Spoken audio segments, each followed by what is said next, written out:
So, America, fuck yeah. Yeah. So, you guys see the article when Trump basically won Super Tuesday? The amount of Google search for How to move to Canada? Yeah. like skyrocketed. Skyrocketed. Which is shocking to me because how is he getting the nomination then? It's no better here, guys. Don't move here. It's no better. And it's slightly better, but if Trump wins, God forbid it actually happens. Yes. The world will end. No, see, bomb everywhere. The problem everywhere that pisses the United States off, bombed. Or just him. Okay, so let me. Okay, so this is Rabble of Thrones. We're gonna just take a detour here because, unlike in Game of Thrones, where King Joffrey becomes king and gets to chop off Ned Stark's head because that's what he feels like doing, and gets to what else has he done that's crazy? Be a little piece of shit. Well, look what we did with those hookers. Right. Yeah. Well, again, this is later on. This is after where we are. That's right. But he kills hookers like nothing. He in this episode he gives Marjorie a tour of the right the chapel thing. Yeah. And all the dead people. Okay, so in Game of Thrones, the king gets to do whatever he wants. Yeah, I mean, even Baratheon fucked whoever he wanted. That's right. Gets to do. Well, now presidents get to fuck whoever they want too. Just ask Bill Clinton. But the way that the system is set up in the United States, he can't do 80% of the stuff he's saying he's gonna do, and he would never be able to do anything like. So all these comparisons to Hitler don't make any sense because the German system was set up in a way that Hitler was able to take over. Yeah, because he became chancellor and the American system. It can't happen. No, it won't. It cannot happen. So Congress does nothing. Right. So it can't happen. So that is what I'm gonna say. Welcome to Rabble of Thrones. My name is Chris Taylor. I am in Studio B, broadcasting us live to the YouTubes.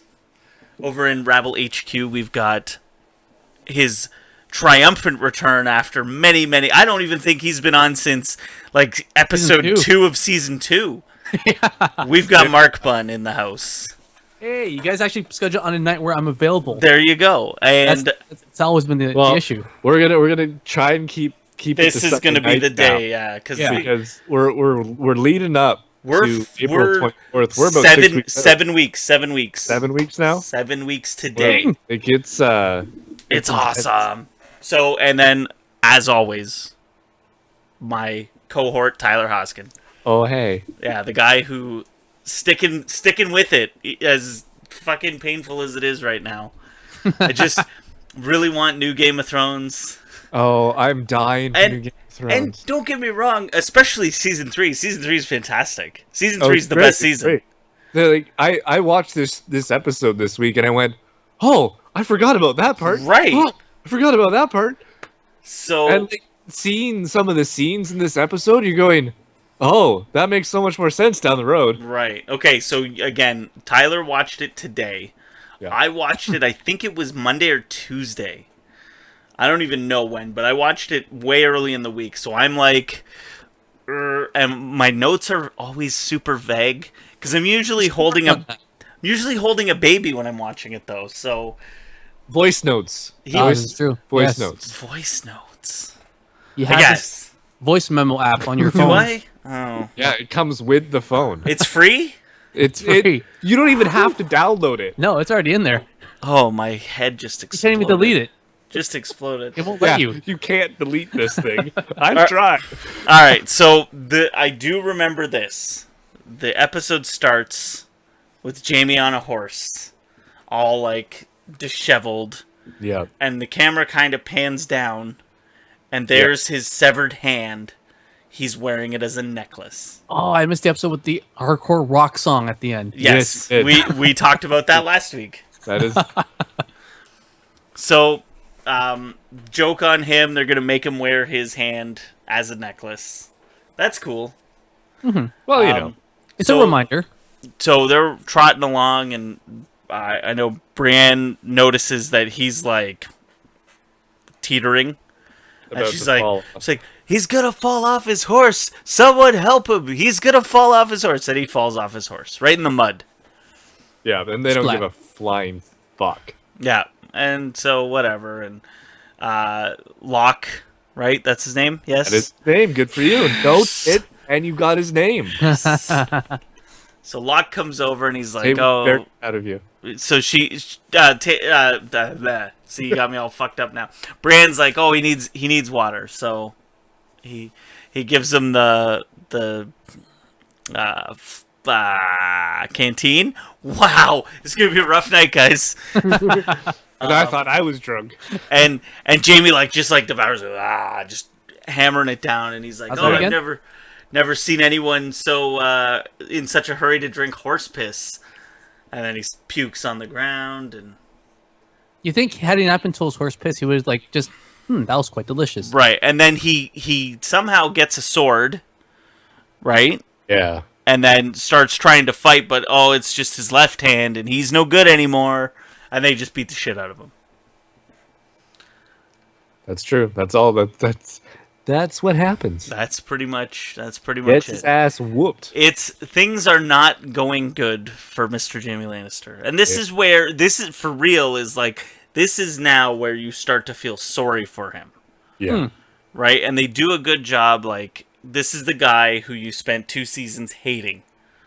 And now you're the 4th episode into this season, and now you're like, wait a minute, maybe he's not. Maybe he deserves my sympathy, right? Did that in the previous episode when he defended Brienne, right? Right, and that's right. That's them setting it up. So he's not a bad dude, and now now he's got no hand. Well, one hand. So then we go to Tyrion goes to visit Varys, and he wants proof that Cersei sent the who was it? I don't even. It doesn't even matter. Random guard B sent him to kill Tyrion, and Mandon Moore. That or random guard B. I like my name better. I like random guard B better. Yeah.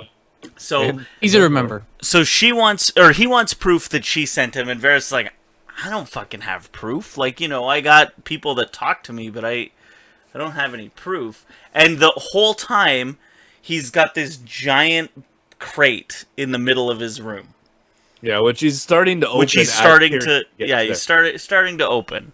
And then he says to Tyrion, and it wasn't that long ago. It was it was before the battle, right? The Blackwater Bay battle, when he says to Tyrion, "Oh, I never told you how I was cut." Yes. And Tyrion's like, "Oh, well, no." And he's like, "I'll tell you another time." So now he decides to tell Tyrion the story of how he lost his pillar and stones. His wedding tackle. His wedding tackle. That is a spectacular term for it. Bravo, sir. I learned from Austin Powers, that's all. Oh, it is from Austin Powers. Damn. I cannot take any credit for that. Yeah, that's true. I wouldn't give you any anyways. Even though I already did. So he tells the story about how he was refresh my memory. How did it start? He was like a street performer or something? Yeah, something like that. And he was living on the streets and beg and steal and sell himself. Right. Right, he was a gigolo. He was just a gigolo.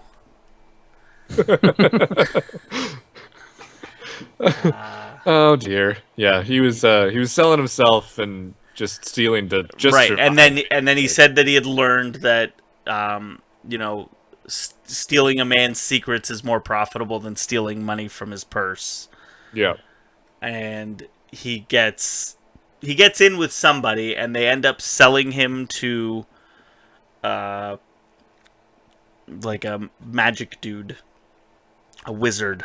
Dude, B? Yeah, it's Well, whoever he is, it isn't going to get good for him after this point. Yeah, it was a sorcerer of some kind. Right. I don't remember his name. And but... so he says that when this guy was doing the deed, that he was chanting and he had lit, candles and burned stuff and chanting, and he was saying stuff, and then he heard a voice in the darkness like, call back. And that fucked him up. And so he doesn't like people that use magic. That's why he's against Stannis. He doesn't like... He's, and then he opens the crate, and he's like, and this is the dude who did it to me. Which is fantastic. Right. And he's like, so now he's in a place where he can exact a little bit of revenge. Yeah. And I like the crate scene from later on in the series. Right. That it just put them both together when Tyrion goes, really? You're putting me, like, seriously? Yeah, exactly. So, the one thing I love is that he gets his revenge, and they leave it completely to your imagination.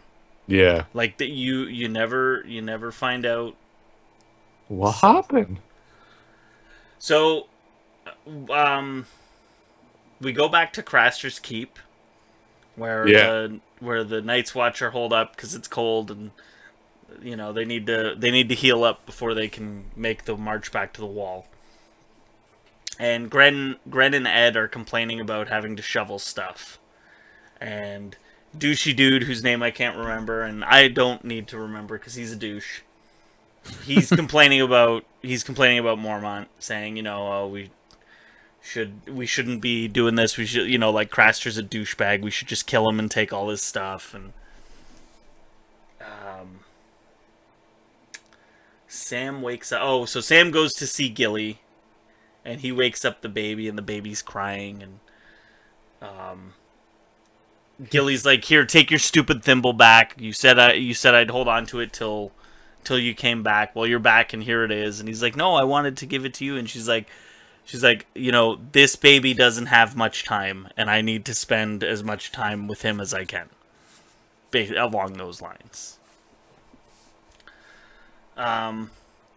So then we go to Bran and Jojen. They're sharing a dream. Yeah, and chasing down the chasing the three-eyed raven. Yawn. Was this when his mom shows up, or was that after? No, that's here. Yeah, so in the dream, he's climbing a tree, and he gets to the top, and he's just about to get the raven, and Catelyn comes around the side of the tree, and she's like, "I told you no climbing, blah, blah, blah," and then, like, kind of pushes him off the tree. Yeah. Yeah. It was a little strange. But, that was it. That was it. That was all we saw of those guys, which was good, nice. Because their story is boring. Yeah. Like, Bran's stuff in this new season better be fucking, like, spectacular. It better be spectacular, because I don't want to be hitting fast forward when his scenes come on like I always want to. So, then we go to Roz and Varys talking. Right? Is it Roz? Yeah. Right. Yeah. Until he's talking to Roz, yeah. And they bring up Podrick being good at sex again. Yeah. And it's like, we should have just left this alone. Like, I don't think we needed to talk about it. This is like 3 episodes later. Yeah, and she says it was hard to describe. Right. What? What does that even mean? What does that mean? So it was a very strange start to the conversation. Right. So then this scene kind of goes nowhere too. It's just like we just learn that now Roz is spying for Varys. Yeah. Right, which I think, whatever. So, like, Littlefinger's gone, so who cares? Right. Now you can kind of work for me. Yeah. So then now we get to the Joffrey scene where he's in the Great Sept of Baelor. That's right. And he's telling Marjorie, like, "Oh, this is where this dude is, and he killed this dude by trying to drink wildfire," and like, just like, he's so what's the word I'm looking for? Morbid? Excited. Yeah, but like about dead things. He loves it. Man. Sociopath. So, Say motherfucker. so while they're doing that, Cersei and oh god, Oh. help me, Olenna, thank you. They're discussing the wedding and how much it's gonna cost, and I don't remember any really much else what they were discussing. Aside from that, you don't really. It was kind of a blah scene. Right. At least their conversation. Like, the one thing that was kind of intriguing was the end of this scene. Right. Yes. Where Marjorie says to Joffrey, "Let's go out and say hi." Right, because all the people are like, "Oh, hey, we know you're in there. Come say hi." And so she's like, "Yeah, let's go say hi." And if you give them love, it'll be returned to you, and yeah, blah blah blah. And Cersei's like, "Don't do it! Don't do it! Don't do it!" I don't know why, but and then Marjorie looks back at Cersei when Joffrey like joins her. Yeah, just that look like you've lost. Dun, dun, dun, dun. Yeah, you've lost. It's over. Because he likes pussy. Yep. Not his mom's. No, because that would be weird. Yeah. In this show. That would be any. That would be weird in this show. In that family, though? Yeah, it would be. It's still weird in any show. Okay, so then, oh man, this scene is so good. So Theon's riding. Oh yes, we go Theon now with his savior.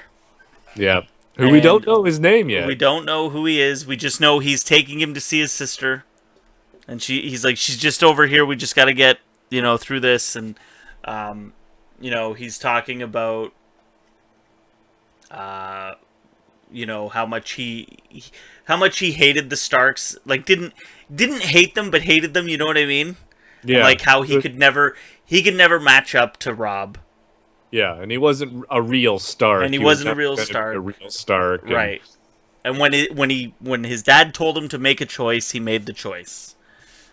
And and then his savior dude is like, "Oh, well, you killed those Stark boys." And he's like, "Wow, I didn't really kill the Stark boys. They were too like yeah, they were random kids that we burned so nobody would be able to tell."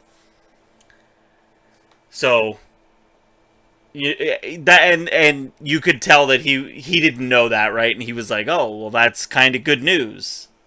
Yeah. So he unlocks the door, opens it up, and inside is the surprise.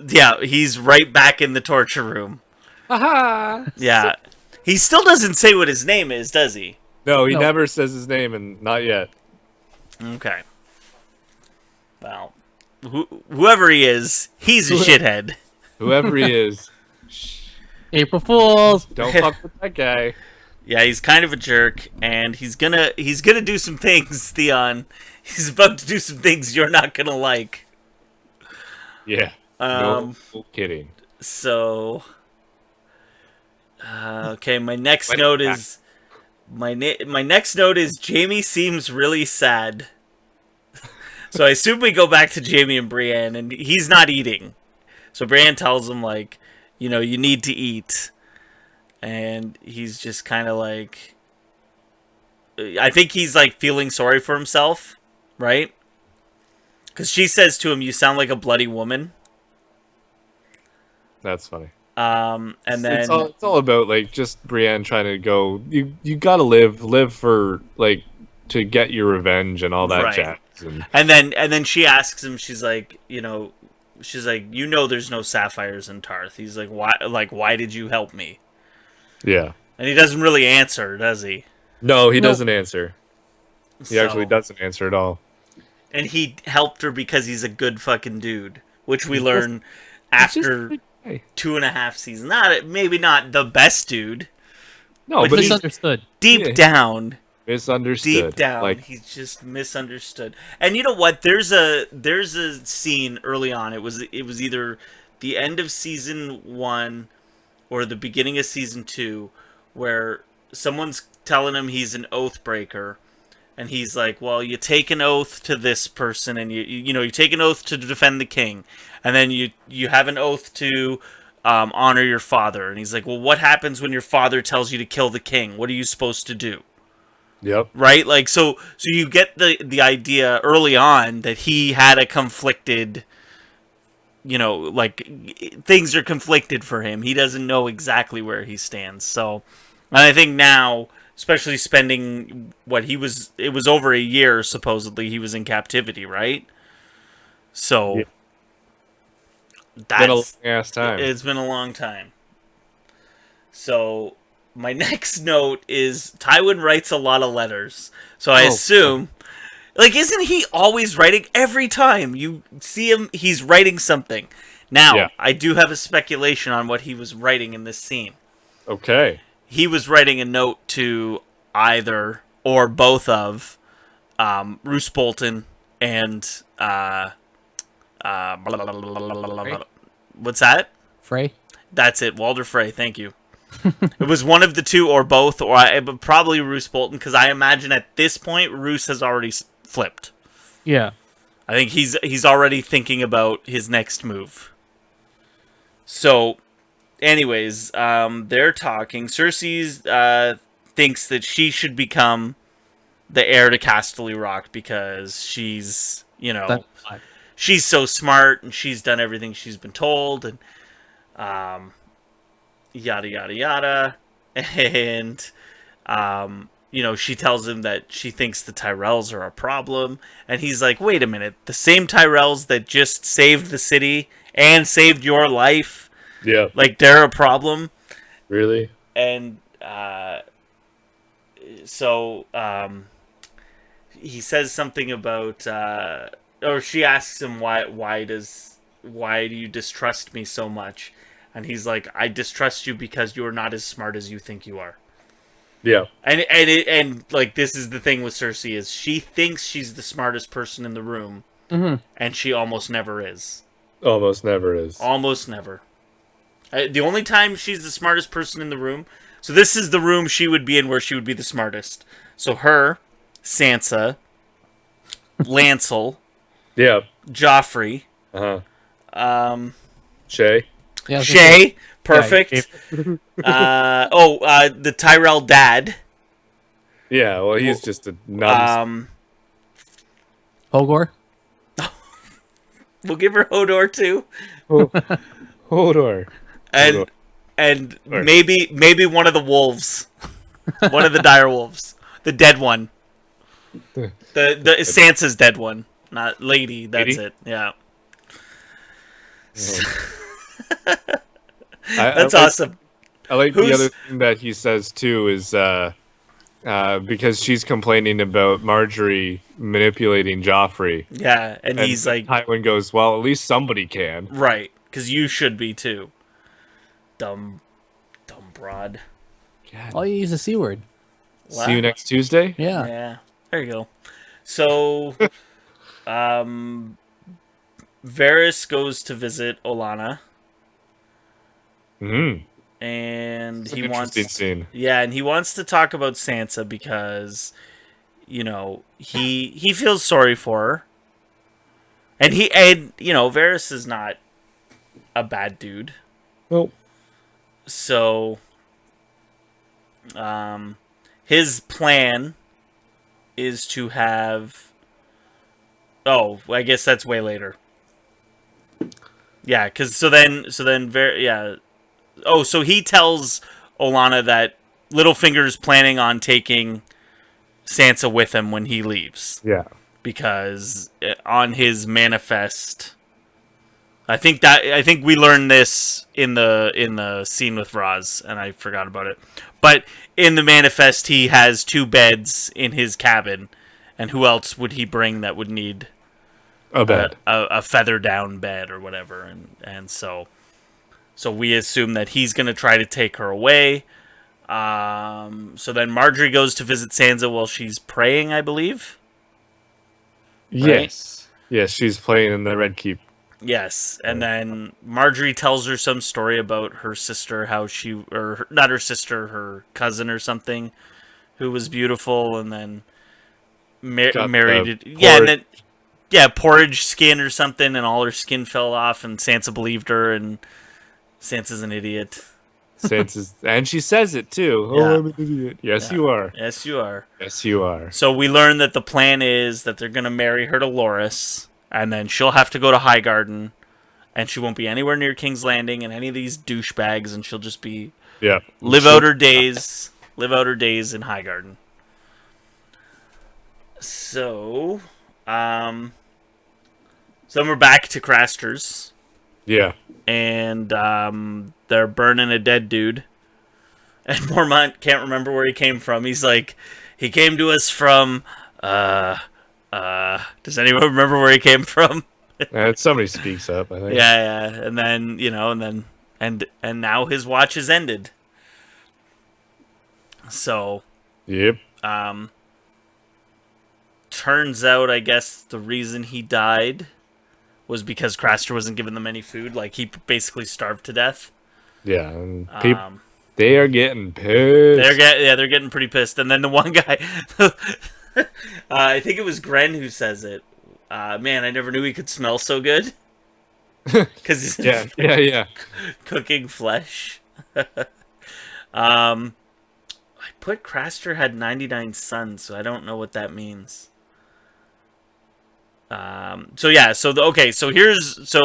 breakdown of what happens here. I didn't really take notes here. I have weird notes, but so they go back inside. Yeah. And Craster's like, he's just stuffing his face, right?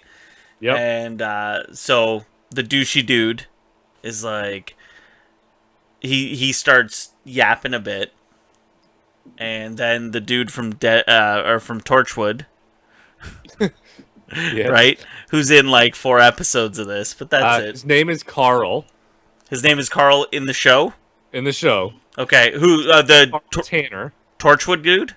Torchwood dude. Okay, and the douche dude is named Rast. Rast. That's it. That is it. It's Rast. Yes. The rapist dude. Right. So they're both like, kind of getting on Craster, like, you should be sharing your food, yada yada. And Craster's like, no, it's not happening. And he tries to kick the one guy out, but he won't leave. Am I missing anything? Not yet. And then it's just like it's all like everybody's calling him a bastard, and Rast calls him a bastard. Oh, that's right. And Craster gets up and says, "I will cut the hands off the next guy who calls me a bastard." Right. Everyone shuts up. And then Mormont tells that guy, he's like, "Get out. Like, just get outside." Mormont grabs Rast. Yeah. And we're out. Yeah. See you later. And then Carl. Yeah. Goes, "You're a daughter fucking wielding bastard or wildling bastard." Right. And he goes after him, and Carl just sticks him. Yeah, and it's a good one. It's a good one. No, It gets him right in the throat. And while all this is going on, why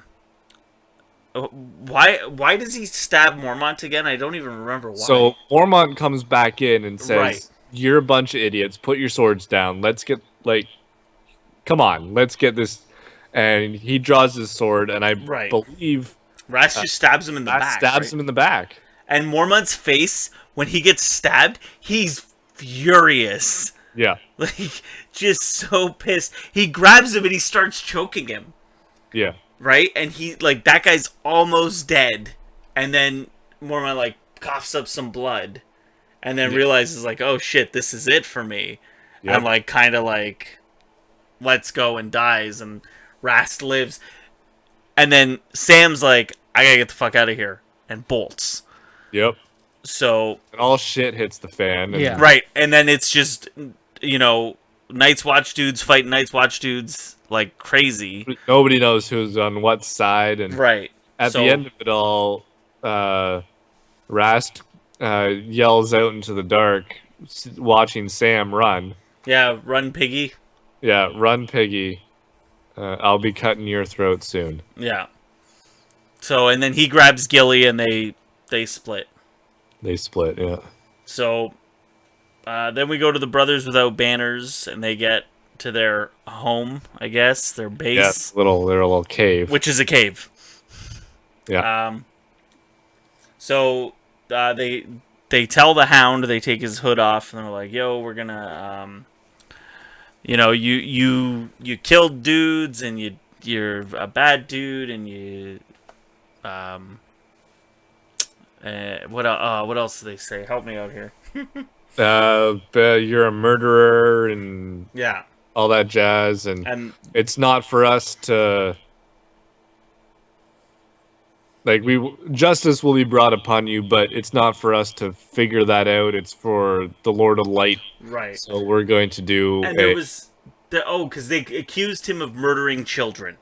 Yes, and he's like, I didn't murder any children. He's like, my brother, maybe, whatever, but I didn't murder any children. Yeah. And then Arya's like, wait a minute, you killed the butcher's kid. You totally murdered a kid, and so he's like, oh, what are you gonna do? And they're like, oh, it's trial by combat, and I'm skipping ahead because they did introduce Beric. Yeah, and he says how he had been charged by Ned Stark to go and kill the Mountain in the name of the king. And the Hound's like, Ned Stark's dead. Fucking Robert Baratheon's dead. And you didn't kill my brother, so, like, what the fuck is even happening here? What you been doing, son? Yeah, so they're going to do trial by combat. And, yeah, so that's where that leaves off. And then we go to... Oh, this scene's so good. This scene is awesome. So it's time for Daenerys to pick up her army. Thank God. Yeah, so... dude's fucking running his mouth still. He hands over the little whip thing. Yeah. And she's like, so this is it. As long as I have this... And the dragon exchange happened. Right. And she hands him the dragon. So he's got Drogon on a leash. And he's like, yeah, whatever. And he says something. And she respond in Valyrian? He says... tell the bitch her dragon is not coming. Right. Oh, right. And she turns around and says, in Valyrian, dragons are not slaves. Dragons are not slaves. That's right. And then he's like, you speak Valyrian? And she's like, of course I speak Valyrian. Like, do you not know who I am? Do you not know who I am and where I come from? Mic drop. So she tells the Unsullied, like, hey, time to, like, kill all the masters. Go. And so they do. And then she tells her dragon, yo, fucking burn the fuck out of burn this dude. And dude gets burned. So crisp. So then she gives this speech, like, or no. Okay, yeah. So she gives her speech about, I'm setting all of you free. If you want to fight for me, fight for me. But you're all free men. Yeah, fight for me as free men, right. Or else don't. They have really no reason to fight for her if they're free. Like, I mean, they have nowhere to go, but it doesn't make any sense. But here's my real question: if the agreement was the army for the dragon, straight up, right? So now she gets the army and gives the dude the dragon. Yes. The dragon burns the dude alive. Yep. She gets the dragon back. Right. She's stolen the army. Yeah. Okay. So she stole the army. She either stole... Well, because the transaction happened. She just stole her dragon back. No, the dragon isn't really... I guess the ownership of the... I'm just saying... It was... The transaction happened, right? Because she said, is it done? Right. Yes, it's done. Like, that happened. But the deal was struck in bad faith. Let's put it that way. Oh, fuck yeah. Okay. Well, the dragons ultimately chose, like, yeah, even though you gave us away, we're still not going to listen to that guy. We're going to listen to you. Right. Because they're not slaves. Yeah. Exactly. So, that's it for this episode. Oh, it was such a good ending. It was a great, like, the episode was kind of meh in the middle. Like, it starts good, goes meh, and then gets really good at the end. So, but again, super spoilery title. I remember reading the title of the episode. Never do I read the titles of the episodes before it's on. And I remember this was the one that I read before it was on, and I'm like, are you fucking kidding me? So because I knew it was gonna happen. Yep. And I'm like, they're gonna fucking kill him, and I'm gonna be mad. So, flipping tables, mad, bro. Almost. All right. So news this week. Mr. Ian McShane did an interview. Yes. McShane, yes. Decided he was going to do an interview this week. Well, I don't think he decided. I think he just did the interview. Yeah. And I guess they were hounding him a little bit about... Oh, hounding him. Did you see how I did that? Who are you playing? Yeah, like, hey, what's going on with your character? Why don't you tell us a little bit about Game of Thrones? And he's like, oh, I don't really want to say anything. And then he's like, all right, I'll tell you this. So he says he's playing a former warrior who's turned a peacenik. Yep. Who has brought back to life someone who is dead. Or who is thought to be dead. So, through, that description matches the description of a character in the book whom is believed to be with the Hound right now, even though he hasn't really been revealed as the Hound in the books. But people believe that this person is the Hound. Right? Am I getting this right? You are correct, yes. So we are to believe that the Hound is back, and we will have Clegane Bowl 2016, which we all want. Although I hope it happens this season. I don't want it to be something they push off. It's postponed to 2017. No. Maybe Daenerys will get to what do you call it? Fuck. Maybe she'll come across this season. Across the seas? Nope. I remember thinking that after season 1. Oh, she'll get across next season. It'll be great. Here we are, 5 seasons later. Anything else? Was there any other news or? That's all I saw. Yeah, it's kind of a weird time right now.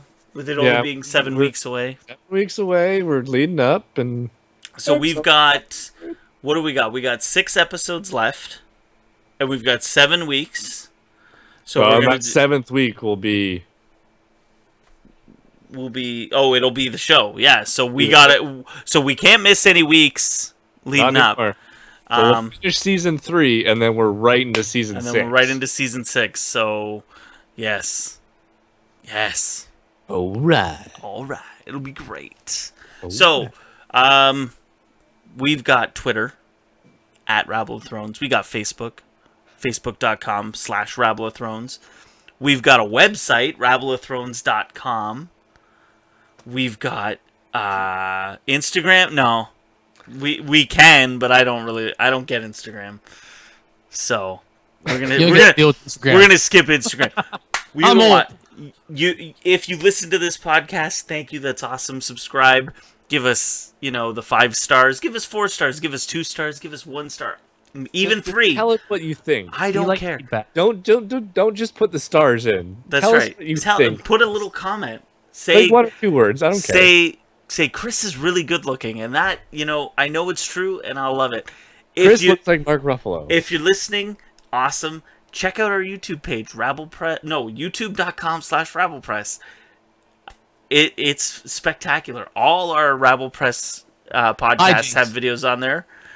They're all on there. They're all in playlists. You just click on one, watch all the videos. It's great. It couldn't be easier.